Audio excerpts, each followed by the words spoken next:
ভাইয়ের ভাই না পেলে ভাইয়ের এই অভাবটুকু বোঝা যায়। তাদের যে মাতৃ প্রেম। প্রভাত সময় উঠে বললেন, দাদা এসে শুধু কষ্ট করছেন। আমি বললাম, দাদা কি বলছেন? দেবাশিস দাস তোমার মায়ের পেটের ভাইয়ের চেয়েও কনিষ্ঠ।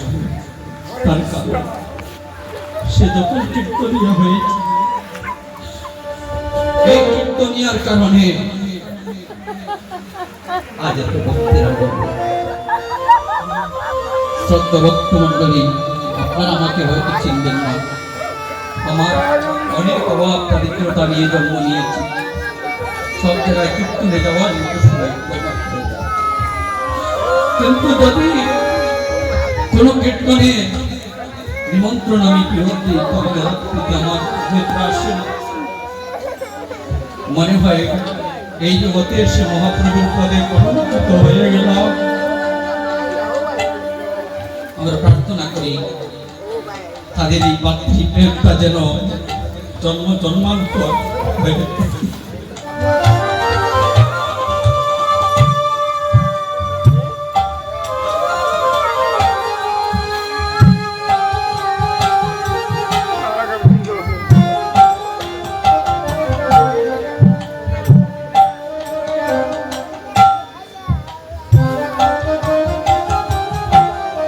ভাইয়ে জানে ভাইয়ের ভেদন,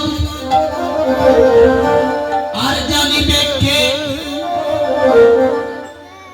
জনুবালা দেবী দেবাশিস দাসকে গর্ভে ধারণ করেছিলেন বলে আজ এই ভক্তের আগমন। মাই জানে সন্তানের ব্যথা, যিনি গর্ভে রাইখাছে।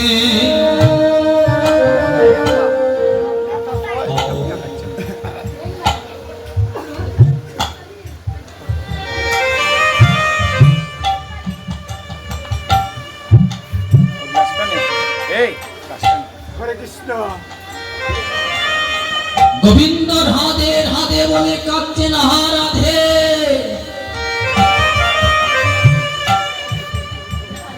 কিন্তু মুখ্য উদ্দেশ্যটা হচ্ছে যে সুবল মিলন,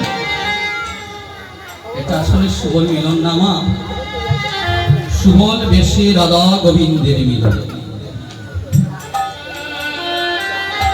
দেবাশিস দাস তো প্রত্যেকের বাড়িতে কীর্তন গান,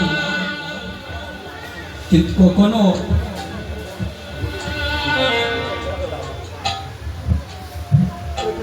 কীর্তন দান করে তো দেখা উচিত। মহাপ্রভুকে রামানন্দ বলেছিলেন, প্রভু তুমি তো বসে আছো মন্দিরে, তুমি তো ভগবান হয়ে বসে আছো, তুমি দেখে যাও। তুমি ভক্ত যদি হতে তাহলে তুমি বুঝতে পারতে ভক্তের কি যে জ্বালা।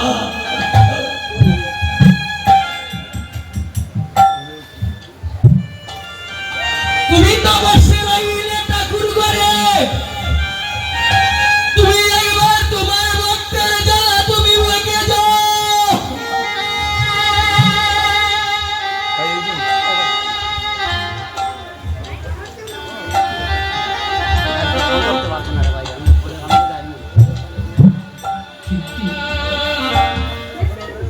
গোবিন্দ তুমি তো জানো না, তুমি যতবার রাধা রাধা বলে ডাকছো, রাধা রানী পাগল হয়ে বসে আছে তোমার জন্য।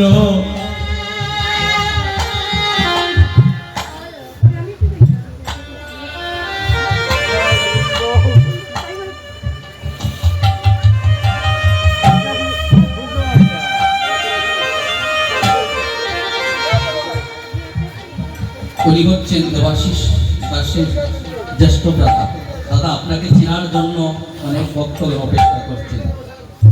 আপনি মাস্টার বলেন, স্যার বলেন, আপনার কনিষ্ঠ ভ্রাতা দেবাশিস দাসের বড় ভাইকে দেখার জন্য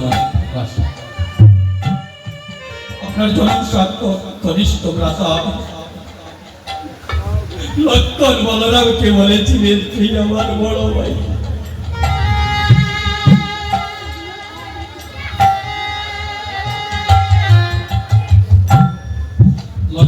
বলেছিলেন তুই যা করলি তোর কাছে একটা নিবেদন। তারপর লীলা এসে তুই আমার বড় ভাই হয়ে জন্ম নিস। তাই কৃষ্ণ খণ্ড করে লক্ষণ যিনি ছিলেন তিনি হয়ে গেলেন দাদা বলরাম।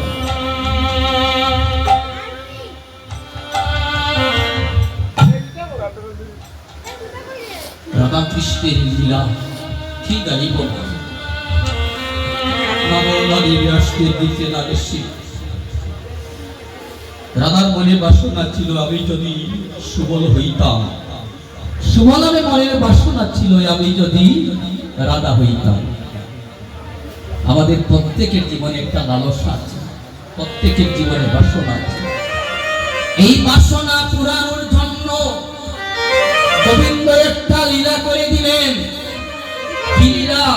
নাম হয়ে যাক সুবল মিলন।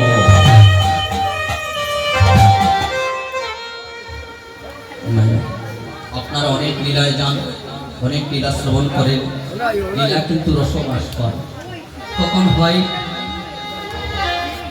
কখন হয় এখানে একটা মিলন হয়। এই মিলনটা যদি অপূর্ণ থাকে তাহলে লীলার আস্বাস রাধা কৃষ্ণের মিলিত একটা মিলন হবে। বৃন্দাবনে প্রবেশ সবার করার অধিকার নেই, এটা গোপন তত্ত্ব কথা। এখন সেই গোপন বিষয় সবার কাছে আলোচনা করা যায় না। মরমী বিনা মরম কেউ জানে। রাসমণ্ডলে তো সবার প্রবেশ করার অনুমতি নেই, বৃন্দাবনে সবার থাকার অনুমতি নেই। যার মন প্রাণ চিত্ত গোবিন্দ চরণে স্মরণ করে নিয়েছে তার বৃন্দাবন দর্শন হয়ে